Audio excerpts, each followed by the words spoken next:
بسم اللہ الرحمن الرحیم الحمد للہ نحمده ونصلی علی رسول الکریم اما بعد فاعوذ باللہ من الشیطان الرجیم بسم اللہ الرحمن الرحیم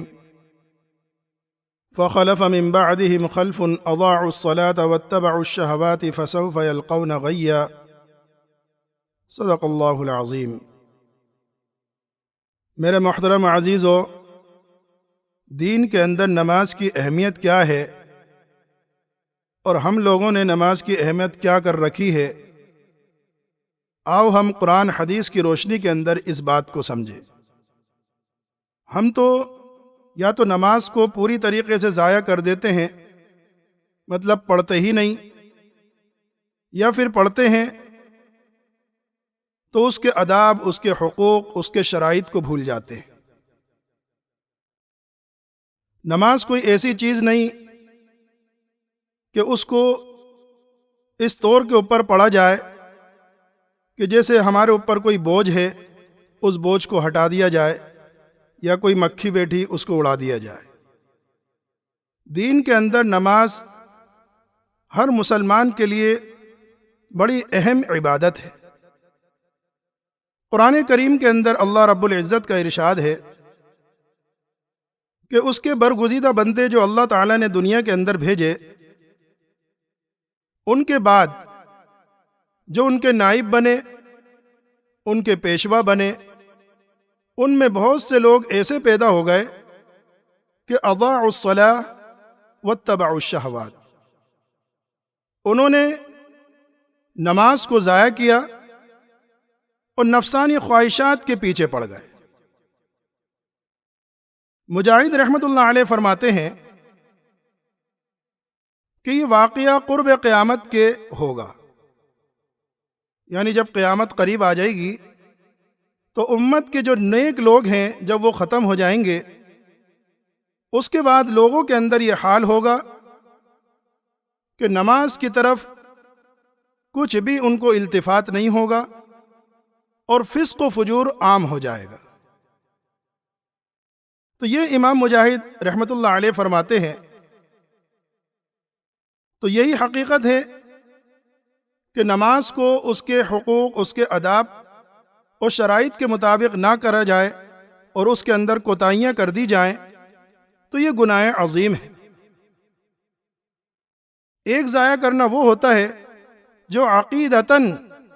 ضائع کرے، مطلب نماز کا ہی انکار کر دے، اور ایک ضائع کرنا عملاً ہوتا ہے، یعنی پڑھ تو رہا ہے لیکن اس کے آداب، اس کے شرائط، اس سب سے غفلت کے اندر پڑا ہوا ہے۔ جمہور مفسرین نے، جس کے اندر حضرت عبداللہ ابن مسعود رضی اللہ تعالی عنہ، نخعی، قاسم، ابراہیم، مجاہد، عمر بن عبدالعزیز وغیرہ رحمۃ اللہ علیہ فرماتے ہیں کہ نماز کو اس کے اوقات سے مؤخر کر کے پڑھنا یہ اضاع صلاۃ ہے، یعنی وقت نکال دیا، جو اصل نماز کا وقت تھا اس سے دیری کر دی۔ اور بعض مفسرین نے یہ بھی لکھا ہے اس کے حقوق اور آداب اور شرائط، جس کے اندر اوقات بھی آ گئے ہیں، اس کے اندر کوتاہی کرنا وہ بھی اضاع صلاۃ ہے۔ اور بلکہ بعض مفسرین نے تو یہاں تک بات کہہ دی ہے کہ بغیر جماعت کے فرض نماز گھر کے اندر پڑھ لینا بھی اضاعت صلاۃ ہے۔ آج لوگوں، ہم یہ سب اقوال اپنے سامنے رکھ کر دیکھیں تو ہماری نمازیں کیسی ہیں؟ حالانکہ ادھر تو ارشاد یہ ہے کہ تم نماز ایسی پڑھو کہ گویا تم اپنے پروردگار کو دیکھ رہے ہو، اور اگر اس درجے کے اوپر نہیں پہنچ سکتے تو کم از کم اتنا تو سمجھ لو کہ وہ تمہیں دیکھ رہا ہے۔ لیکن اس سے درکنار ہم تو نماز کے اندر کھڑے ہوئے کہیں دکانوں کا حساب لگا رہے ہیں، کہیں پیسوں کا حساب لگا رہے ہیں، ہمیں یہی معلوم نہیں ہوتا کہ رکعتیں کتنی ہوئی۔ یا امام نے کون سی سورت پڑھی ہے، کچھ ہمیں پتہ نہیں ہوتا۔ حالانکہ حضرت فاروق اعظم رضی اللہ تعالی عنہ نے اپنے وقت کے اندر تمام عمال حکومت کو یہ فرمان جاری کر کے بھیجا کہ میرے نزدیک تمہارے سب کاموں سے اہم نماز ہے۔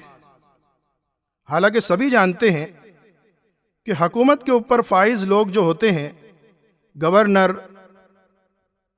یا وزیر، ان کا کتنا کام ہوتا ہے، لیکن ان سب کو حضرت عمر رضی اللہ تعالیٰ عنہ فرما رہے ہیں کہ تمہارے سب کاموں سے زیادہ اہم میرے نزدیک نماز ہے، اور جو شخص بھی نماز کو ضائع کرے گا تو وہ دین کے دوسرے احکام کو بھی اور زیادہ ضائع کرے گا۔ حضرت حذیفہ رضی اللہ تعالی عنہ نے ایک شخص کو دیکھا، وہ نماز کے آداب اور تعدیل ارکان کے اندر کوتاہی کر رہا تھا۔ اس سے پوچھا کہ تم یہ نماز کب سے پڑھتے ہو، یعنی اس طریقے کی نماز تم کب سے پڑھ رہے ہو؟ اس شخص نے کہا کہ 40 سال سے۔ فرمایا کہ تم نے ایک بھی نماز نہیں پڑھی، اور اگر اسی طریقے سے پڑھتے رہو اور موت تمہاری آ جائے تو فطرت محمد صلی اللہ علیہ وسلم کے خلاف تم مرو گے۔ مطلب کیا ہوا؟ تعدیل ارکان کے ساتھ، تمام آداب اس کے شرائط کے ساتھ نماز پڑھی جائے، اور خشوع اور خضوع کے ساتھ اللہ کی طرف لو لگا کر کہ ہم اس کو دیکھ رہے ہیں، اور اگر یہ نہیں تو وہ ہمیں دیکھ رہا ہے، اس طور کے اوپر یہ نماز کی عبادت کرے۔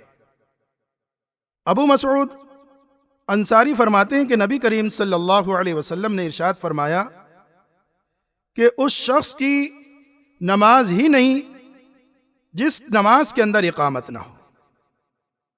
مراد لکھیے معارف القرآن کے اندر، مطلب رکوع سجدے کے اندر یا رکوع سے اٹھنے کے بعد یا دو سجدوں کے درمیان سیدھا نہ بیٹھے، یعنی ٹھونک کے مارتا رہے کوے کی طرح،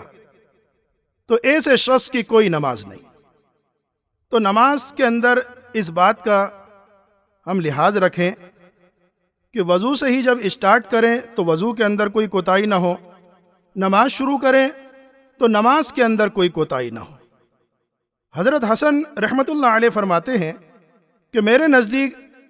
اضاعوا الصلاۃ واتبعوا الشہوات سے مراد یہ ہے کہ مسجدوں کو معطل کر دیا جائے، یعنی مسجدوں کو بھلا دیا جائے، چھٹی کر دی جائے، جائے نہیں مسجد کے اندر، اور شہوات صنعت و تجارت کے اندر لگ جانا، لذات اور خواہشات کے پیچھے پڑ جانا، یہ واتبعوا الشہوات کے اندر شامل ہے۔ تو ایسی نفسانی خواہشات کے پیچھے پڑنا کہ جس سے ہماری نمازیں ضائع ہوں، اور جو ضروری اطاعت ہے اس سے غفلت کے اندر پڑ جانا، یہ جائز نہیں، ایسی شہوتوں کے پیچھے پڑنا۔ تو اسی کو قرآن کریم نے یہ ارشاد فرمایا کہ ان کے برگزیدہ بندوں کے بعد کچھ نسلیں ایسی چلیں، ان کے نائبین، ان کے پیشوا کچھ ایسے بنے کہ جنہوں نے نماز کو ضائع کر دیا اور شہوات کے پیچھے پڑ گئے۔ بلکہ حضرت علی تو فرماتے ہیں کہ صرف دکھاوے کے لیے ایسے کام کرنا جس سے لوگوں کی نظریں اٹھیں کہ واہ واہ یہ آدمی نے کیا کام کر دیا، یعنی اس کے پیچھے اس کا اپنا مقصد کچھ نہ ہو، صرف دکھاوا ہو۔ تو حضرت علی فرماتے ہیں کہ ایسا یہ شہوات کے اندر داخل ہے۔ مثال کے طور مکان بنا رہا ہے، جیسے حضرت علی فرماتے ہیں مکان کی تعمیر دکھاوے کے لیے، کوئی سواری وہ دکھاوے کے لیے، یا کوئی لباس پہنے کہ اس کی امتیازی شان الگ نظر آئے، تو یہ شہوات کے اندر داخل ہے۔ ہاں اس کے پیچھے اپنا کوئی مقصد ہو تو جب تو صحیح ہے، لیکن دوسروں کو حقیر اور ذلیل سمجھنے کے لیے ایسی چیزیں تیار کرنا کہ سب میرے سامنے ذلیل اور حقیر ہیں اور میں ہی سب کچھ ہوں، تو یہ چیزیں شہوات کو فروغ دینے والی ہوتی۔ بہرحال جیسے حضرت حسن رحمت اللہ علیہ فرماتے ہیں کہ مسجدوں کو معطل کر دینا، چھوڑ دینا، صنعت و تجارت، لذات اور شہوات کے پیچھے پڑ جانا، یہ اضاعوا الصلاۃ واتبعوا الشہوات کا مطلب ہے۔ آخر میں قرآن کریم کے اندر ارشاد ہے کہ فسوف یلقون غیا، عن قریب ایسے لوگ قیامت کے دن خرابی دیکھیں گے، اور وہ خرابی ابدی ہو یا غیر ابدی ہو۔ یعنی ابدی تو اس طور پر ہو سکتی ہے کہ اس نے شریعت کی اہم عبادت کا سرے سے عقیدتاً ہی انکار کر دیا تھا، یعنی فرض ہی نہیں جانا تھا، تو ظاہر سی بات ہے کہ ایسا شخص تو جہنم کے اندر ہمیشہ ہمیشہ کے عذاب میں رہے گا۔ اور بعض یہ ہے کہ عملاً کوئی کوتاہی کی تھی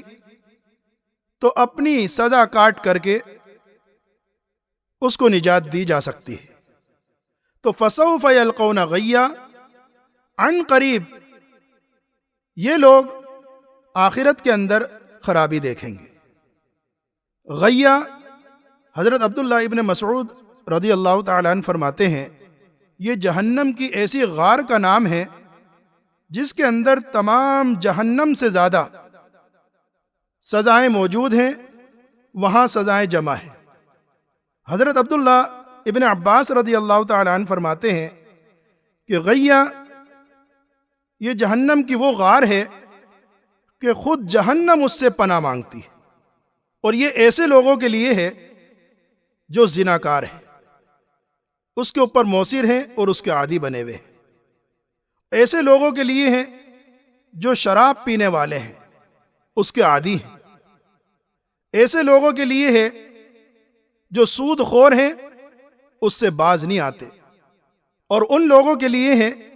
جو ماں باپ کے نافرمان ہیں، اور ان لوگوں کے لیے ہیں جو جھوٹی گواہیاں دیتے ہیں، اور ایسی عورت کے لیے ہے جو دوسرے کا بچہ اپنے شوہر کے ذمے لگا دے۔ بہرحال وعید تو بڑی سخت ہے، اللہ ہماری حفاظت فرمائے۔ نعوذ باللہ من شرور انفسنا و اعمالنا۔ لیکن اگلی ہی آیت میں لوگوں اللہ تعالیٰ نے یہ ارشاد بھی فرما دیا کہ الا من تاب و آمن وعمل صالحا، ہاں مگر وہ لوگ جو توبہ کر لیں۔ اب توبہ انکار جو کر رہے تھے ایمان میں داخل ہو جائیں، یا معصیت گناہ کر رہے تھے تو نیک کام کی طرف آ جائیں، تو پھر ایسے لوگوں کو بغیر سزا کے اللہ تعالیٰ جنت کے اندر داخل کر دیں، کیونکہ اس نے مرنے سے پہلے توبہ کر لی اور اپنی اصلاح کر لی اور نیک کام کی طرف لگ گیا۔ تو ایسے لوگوں کے اوپر اللہ کوئی ظلم نہیں کرے گا، یعنی ان کے بدلہ دینے کے اندر، ان کے نیک کاموں کے اندر کوئی کمی نہیں ہوگی، ان کے ثواب کے اندر جو انہوں نے نیک کام کیا اس کا پورا بدلہ اللہ تعالیٰ عطا فرما دیں گے، اور ایسی جنت کے اندر ہمیشہ ہمیشہ کی جنت کے اندر داخل کریں گے کہ جس کا وعدہ رحمان نے اپنے بندوں سے غائبانہ کر رکھا ہے، اور وہ اس کے وعدے کو ضرور پائیں گے۔ اور وہ جنت ایسی ہے کہ اس کے اندر دنیا کی طرف فضول باتیں سننے میں نہیں آئیں گی، جیسے یہاں دنیا کے اندر بکواس، گالی گلوچ، جھگڑے، ٹینشن، یہ چیزیں آتی ہیں، تو لا يسمعون فیہا لغوا، وہاں ایسی کوئی فضول باتیں سننے میں نہیں آئیں گی، صرف سلام ہی سلام، فرشتوں کی ملاقات، صبح و شام اللہ کی طرف سے روزی، اور جب وہ چاہیں گے۔